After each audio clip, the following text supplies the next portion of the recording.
Assalamualaikum warahmatullahi wabarakatuh.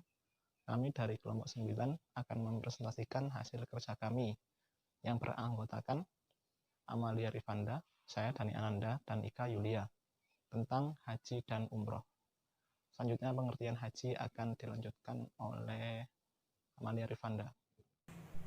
Bismillahirrahmanirrahim. Sebelumnya perkenalkan, nama saya Amalia Rifanda.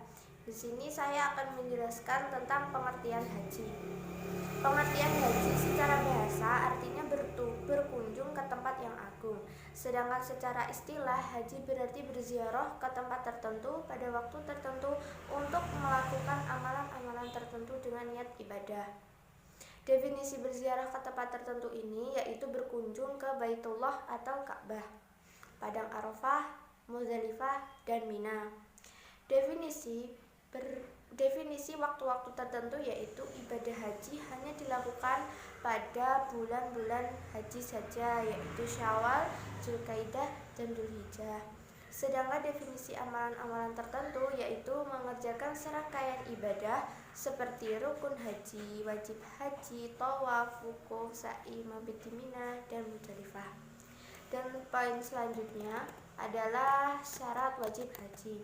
Syarat wajib haji itu yang pertama harus Islam, terus kemudian berakal, kemudian balik, merdeka. Merdeka ini artinya orang yang bebas atau bukan budak yang terikat tanggung jawab pada tuannya. Kemudian mampu. Mampu yang dimaksud dalam syarat haji ini ialah mampu membayar biaya perjalanan haji, kemudian mampu mencukupi nafkah untuk keluarga yang ditinggalkan, kemudian mampu melunasi hutang-hutangnya jika ada, mampu secara fisik dan ilmu manasik. Dan selanjutnya di sini ada rukun haji. Rukun haji itu yang pertama yaitu ihram, berniat dari mikot ketika hendak memulai kegiatan ibadah haji.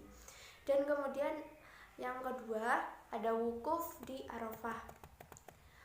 Yang dimaksud wukuf di Arafah ialah berdiam di padang Arafah dengan memperbanyak zikir dan istighfar kepada Allah.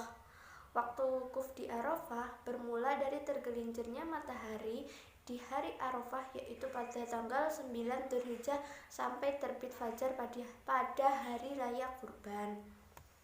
Dan yang poin yang ketiga ada tawaf, kemudian sa'i, berlari-lari dari Bukit Shofah ke Marwah sebanyak 7 kali, dan kemudian tahallul. Tahallul ini mencukur atau memotong rambut paling sedikit 3 helai. Dan yang terakhir ada tertib. Tertib artinya rukun-rukun haji di atas, yaitu mulai dari ihram, wukuf, tawaf, sa'i, tahallul dilakukan secara berurutan. Mungkin itu yang dapat saya sampaikan. Untuk materi selanjutnya akan dilanjutkan oleh presentator yang selanjutnya. Saya akan melanjutkan presentasi yang keempat, yaitu wajib haji. Yang pertama, ihram dari mikot atau tempat yang ditentukan dan masa tertentu. Ketentuan masa mikot zamani ialah dari awal bulan Syawal sampai terbit fajar hari raya haji atau tanggal 10 bulan haji. Yang kedua yaitu berhenti di Muzdalifah sesudah tengah malam di malam hari raya haji sesuai hadir di padang Arafah. Maka apabila ia berjalan dari Muzdalifah tengah malam, ia wajib membayar dam atau denda. Yang ketiga yaitu melontar jumroh akobah dari hari raya haji. Yang keempat, melontar 3 jumroh. Jumroh yang pertama, yang kedua, dan yang ketiga atau jumroh akobah dilontarkan pada tanggal 11, 12, 13 bulan haji. Tiap-tiap jumroh dilontarkan dengan 7 batu kerikil. Waktu melontar ialah sesudah tergelincir matahari pada tiap-tiap hari tersebut. Syarat melempar jumroh. Yang pertama, melontar dengan 7 batu, dilontarkan satu persatu. Yang kedua, menertibkan 3 jumroh, dimulai dengan jumroh yang pertama, yaitu dekat Masjid Kifah, kemudian di tengah dan sesudah itu yang di akhir atau jumroh akobah. Alat untuk melontar adalah batu, yaitu batu kerikil. Tidak sah melontar dengan selain itu. Orang yang berhalangan tidak dapat melontar, sedangkan halangan-halangan itu tidak ada harapan akan hilang dengan masa yang ditentukan untuk melontar, maka orang tersebut hendaknya mencari wakilnya, sekalipun dengan jalan mengabuh. Orang yang tidak melontar sehari atau 2 hari harus menggantinya pada hari lain, asal masih dalam masa yang ditentukan untuk melontar, yaitu tanggal 10-13. Bermalam di Mina. Yang ketiga, tawaf wadok atau tawaf sewaktu akan meninggalkan Makkah. Dan yang terakhir yaitu menjauhkan diri dari segala larangan atau yang diharapkannya atau yang diharamkan. Yang kelima yaitu sunah-sunah haji. Yang pertama, ifrad. Cara mengerjakan haji dan umroh ada 3 cara. Yang pertama ifrad, yang kedua tamattu, yang ketiga qirun. Yang kedua yaitu membaca talbiyah dengan suara yang keras bagi laki-laki. Bagi perempuan, hendaknya diucapkan sekedar terdengar oleh telinganya sendiri. Yang ketiga, berdoa setelah membaca talbiyah. Yang keempat, membaca zikir sewaktu tawaf. Yang kelima, sholat 2 rakaat sesudah tawaf. Dan yang terakhir yaitu masuk ke Ka'bah. Yang keenam yaitu umroh.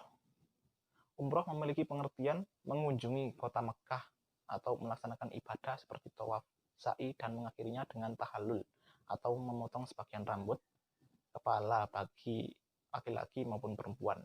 Sedangkan dari segi bahasa ibadah, umroh adalah berkunjung, berziarah, atau dengan sengaja mendatangi tempat yang lazim dikunjungi banyak orang.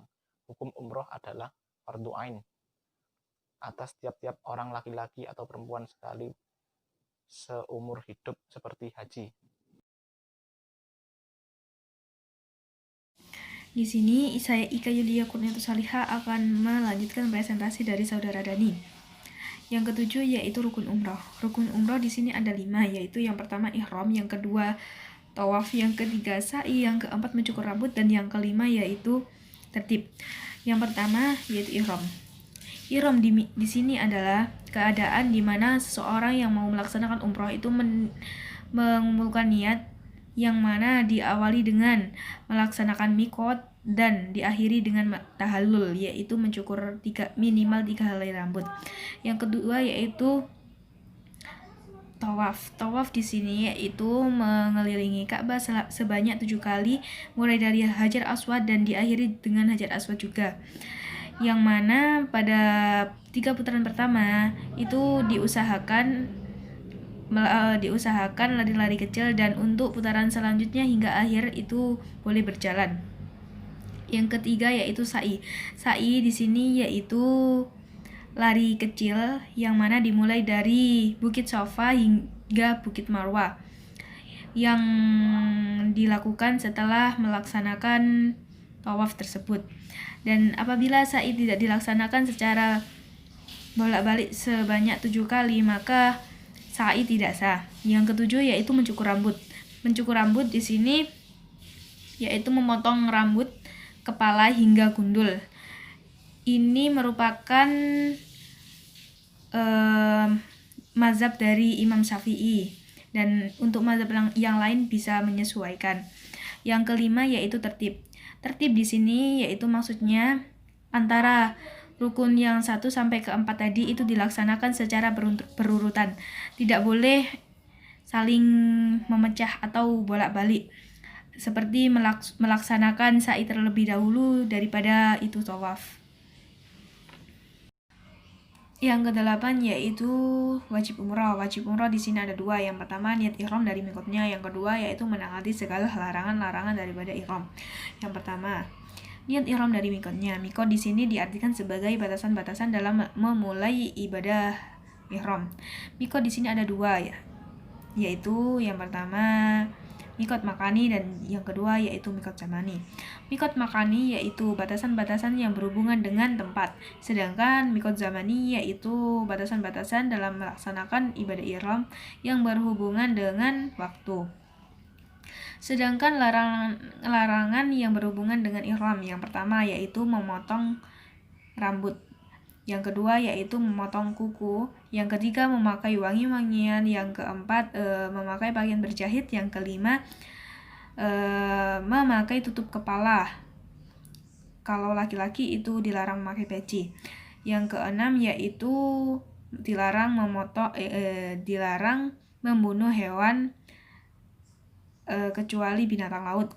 Yang ketujuh yaitu dilarang melaksanakan pernikahan. Yang kedelapan dilarang berjumpa dengan syahwat. Yang kesembilan yaitu dilarang berbuat maksiat dan lain-lain. Yang kesembilan yaitu berziarah ke makam Nabi. Letak daripada makam Nabi Muhammad SAW itu di dalam masjid, tepatnya di Masjid Nabawi, Madinah. Pada dasarnya berziarah ke makam Nabi Muhammad SAW itu berbeda dengan layaknya kita berziarah ke makam saudara ataupun keluarga kita. Karena ketika kita berziarah ke makam Nabi itu, Nabi Muhammad SAW itu ikut serta dalam mendoakan, sehingga diharapkan Allah Subhanahu wa Ta'ala itu sesegera mungkin mengabulkan doa-doa kita. Adapun adab dalam berziarah ke makam Nabi, yang pertama yaitu kita merendahkan suara ketika masuk ke dalam makam Nabi.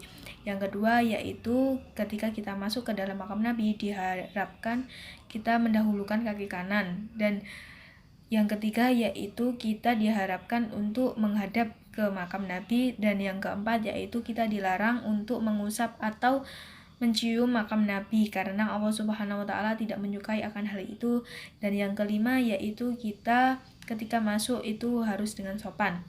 Adapun manfaat ketika kita berziarah ke makam Nabi yaitu yang pertama, kita diberikan derajat tertinggi oleh Allah Subhanahu wa Ta'ala, kita diberikan anugerah, kita diberikan rezeki dan sebagainya, yang kemudian kita diringankan bebannya oleh Allah Subhanahu wa Ta'ala.